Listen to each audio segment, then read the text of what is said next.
petit disclaimer, le logiciel de montage a changé le format de vidéo. Je comprends pas vraiment pourquoi et je saurais pas vous l'expliquer. En tout cas, je m'en excuse et je vous souhaite une bonne vidéo.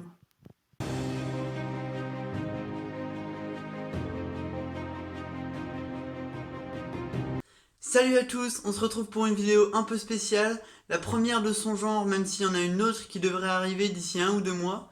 C'est une vidéo sur l'astronomie. Je vous l'ai peut-être déjà dit, mais c'est vraiment un sujet qui me passionne. Depuis très longtemps, je suis passionné par l'astronomie, l'univers, etc. Donc je voulais vous faire une vidéo là-dessus pour vous partager ma passion et le côté grandiose et génial que je trouve dans l'astronomie et l'astrophysique. Donc là, la vidéo va être très courte et très simple, mais j'en ferai une encore plus intéressante d'ici 1 ou 2 mois, je pense. Je vais donc vous montrer une vidéo qui parle de la taille de l'univers, de la grandeur de l'univers. Je vais faire certains points justement au cours de la vidéo pour vous parler de certaines choses, etc.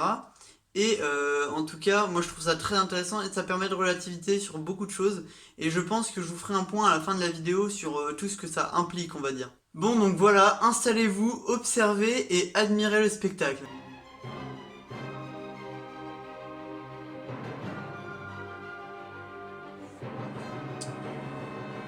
Bon, donc là déjà vous voyez la lune, qui finalement n'est pas si grosse, vous le verrez. Mais c'est déjà donne un référentiel par rapport à ce que nous on connaît, on va dire. Donc là, Mercure, la planète la plus proche du Soleil.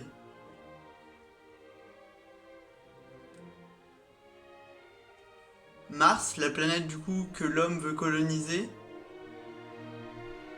Vénus, une planète du système solaire.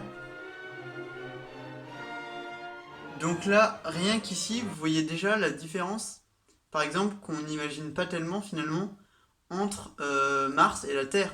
Moi, en tout cas, je croyais que même si Mars était plus petite, c'est des planètes assez similaires. En réalité, la Terre est beaucoup beaucoup plus grande que Mars, on le voit. Et déjà, ça veut dire quelque chose. Si l'homme veut coloniser Mars, finalement, ça se passera pas de la même manière que sur Terre, parce qu'il n'y a pas du tout le même espace.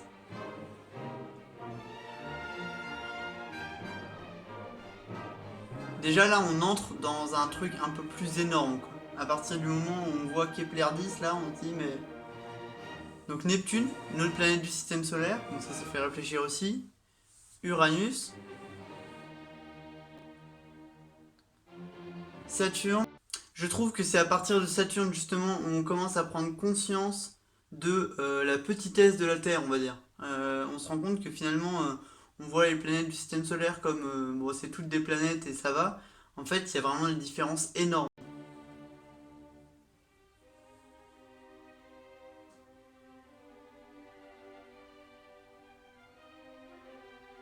On arrive à Jupiter, là vous voyez que Jupiter est déjà plus grand qu'une étoile, hein. Alors, vous voyez cette étoile? L'étoile d'à côté en jaune ici, c'est le Soleil. Est-ce que vous vous souvenez de la taille de la Terre? Donc là on voit Saturne, Uranus, Neptune, il y a Kepler, la Terre est ici, on la voit même pas. Donc pour vous rendre compte juste simplement de la taille du Soleil par rapport à la Terre, on voit, je pense qu'on a tendance à tout voir un peu comme des grosses boules énormes, et le Soleil est beaucoup plus gros que la Terre, et je pense que peu de gens se rendent compte de la différence qu'il y a vraiment entre les deux. Voilà, le Soleil qui est finalement une assez petite étoile, hein, on le voit comparé à Sirius et à Pollux.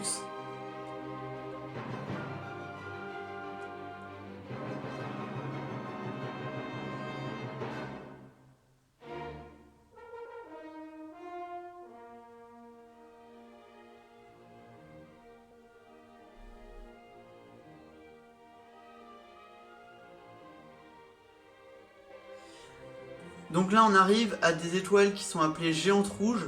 Donc c'est des planètes qui sont assez peu chaudes, contrairement à Pistol Star qu'on a vu tout à l'heure qui est très blanche et donc qui est très chaude. Donc là c'est des étoiles qui sont immenses mais très peu chaudes. Donc là vous voyez on est déjà à 2 milliards 500 millions de kilomètres.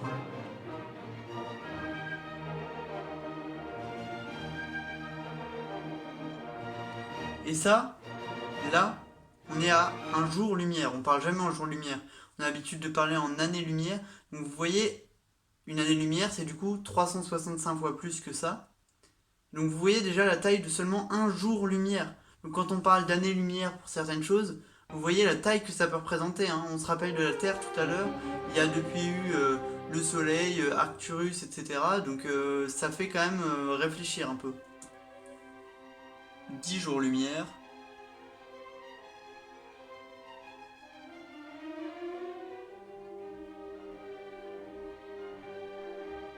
100 jours-lumière.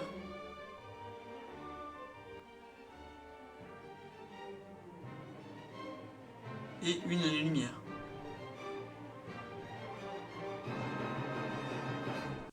Voilà, toutes les étoiles finalement.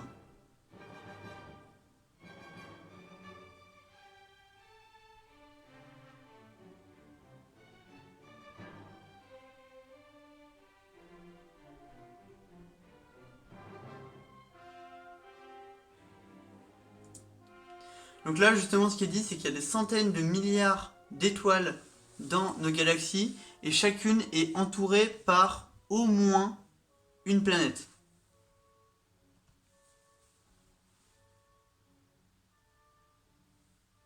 Voilà. The Milky Way, la Voie lactée. Je voulais juste faire un point là-dessus parce que justement je trouve qu'on en parle régulièrement de la Voie lactée, on se fait une idée, on va dire de la Voie lactée c'est notre galaxie, etc. Et en fait c'est, vous l'avez vu, c'est immense. Beaucoup plus qu'on ne le pense je trouve. C'est des milliards et des milliards et des milliards d'étoiles. Et, euh, et je trouve que justement nous on voit la Voie lactée, ensuite il y a Andromède, ces deux galaxies voisines. Mais voilà, mais une galaxie c'est ça, c'est vraiment immense.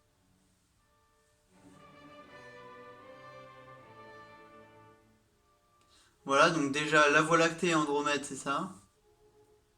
Et voilà, maintenant, des milliers, des millions, des milliards de galaxies dans notre univers.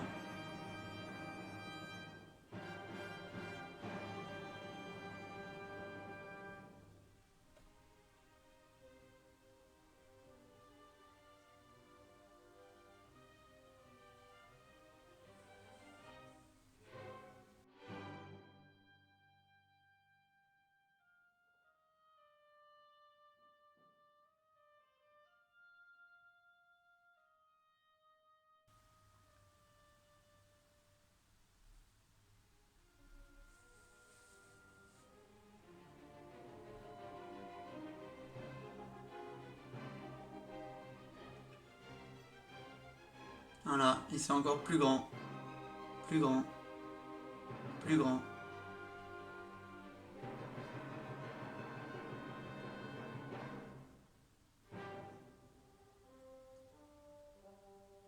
Et toutes ces étoiles, ces planètes, ces galaxies, etc. constituent seulement notre univers, entre guillemets seulement.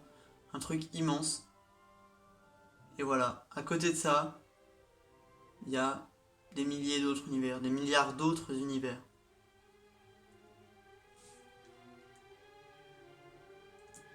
Voilà, donc je voulais sur ces jolies images, déjà je trouve ça assez beau, c'est assez bien fait. Maintenant, on va parler un peu de tout ça, de tout ce que ça implique justement, je vous l'ai dit. D'abord, vous le voyez, le multivers. Vous n'en avez peut-être jamais entendu parler, c'est de la théorie. Aujourd'hui, on n'est pas capable de vérifier s'il existe un multivers, s'il y a plusieurs autres univers que le nôtre. On n'est pas capable de le vérifier. Mais la plupart des scientifiques pensent que c'est impossible qu'on vive dans le seul univers qui existe au monde. C'est de la théorie, on ne peut pas savoir. Ensuite, la deuxième chose que je veux aborder, c'est un peu le point de vue philosophique de tout ça. Simplement, vous voyez ici la taille que représente le Soleil dans l'univers, que représente la Terre dans l'univers, et qu'on représente par rapport à la Terre, donc au Soleil, donc à la Voie lactée, donc à l'univers. Voilà. Vous n'êtes rien.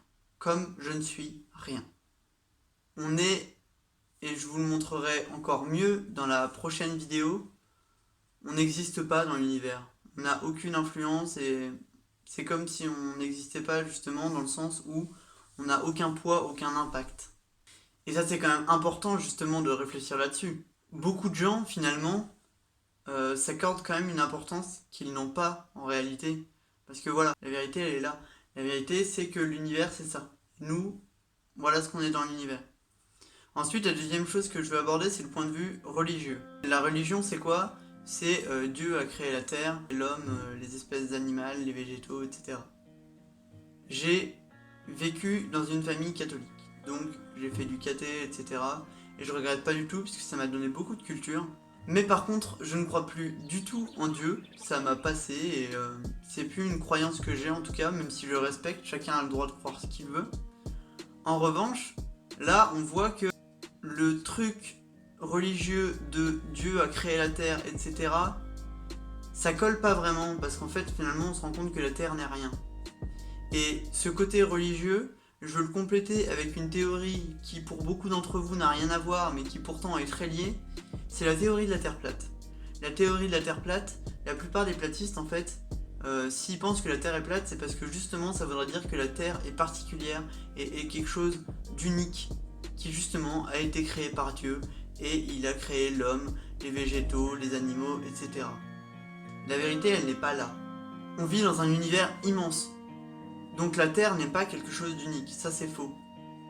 Et du coup, la théorie de la Terre plate, elle est beaucoup basée en fait sur des idées religieuses. Mais je vais pas vous en parler, je vais vous dire pourquoi. Tout simplement parce que c'est justement en leur donnant de la visibilité que ça se développe. Je vais vous épargner un cours de psychologie sociale, mais en clair, plus on va avoir tendance à essayer de détruire ce que quelqu'un va nous dire, plus on va lui donner du crédit. Et du coup c'est très bête, parce que vous le savez j'espère, c'est une théorie qui ne tient pas debout, qui n'a aucun sens, et pourtant qui est partagée par beaucoup de monde. Et moi du coup je ne ferai pas le plaisir, on va dire, aux platistes de débunker leur théorie en carton, parce que justement ça leur donnerait de la visibilité et de la crédibilité. Et moi je veux pas ça. Et le dernier point que je veux aborder, c'est nos projets de colonisation de l'espace. Vous le savez sans doute, l'homme a pour projet de partir dans l'univers, explorer, coloniser. C'est le cas de SpaceX, de Elon Musk ou du projet Blue Origin de Jeff Bezos. Vous le savez sans doute. Et c'est quelque chose qui passionne l'homme, et ce que je comprends parfaitement puisque ça me passionne aussi. En revanche, vous le voyez dans cette vidéo, nous on est allé jusqu'à la Lune, on a envoyé des sondes sur Mars, mais ça s'arrête là. Donc les projets d'exploration de l'univers, on voit bien qu'en fait, on en est encore très très loin. Parce que tout simplement, aussi loin qu'on soit allé, sur la Lune, sur Mars, ça reste minuscule. On est minuscule et tous nos voyages sont minuscules. Et donc voilà, aujourd'hui, dans la colonisation de l'univers, dans l'exploration de l'univers, on en est là seulement. Donc ça laisse présager de grandes découvertes dans le futur, et moi ça m'excite un peu justement de découvrir autant de choses et des contrées aussi lointaines, on va dire, dans l'espace, mais ça reste très très lointain encore, dans le temps je veux dire, on ne sait pas encore jusqu'où on pourra aller, on a un projet Mars 2025, peu de gens pensent que c'est faisable, donc on verra ensuite si c'est possible, et c'est vraiment important pour moi justement de partager cette passion pour la grandeur de l'univers et toutes les questions métaphysiques que ça implique. Donc voilà, j'espère que cette vidéo vous aura beaucoup plu, et puis on se retrouve bientôt pour une nouvelle vidéo.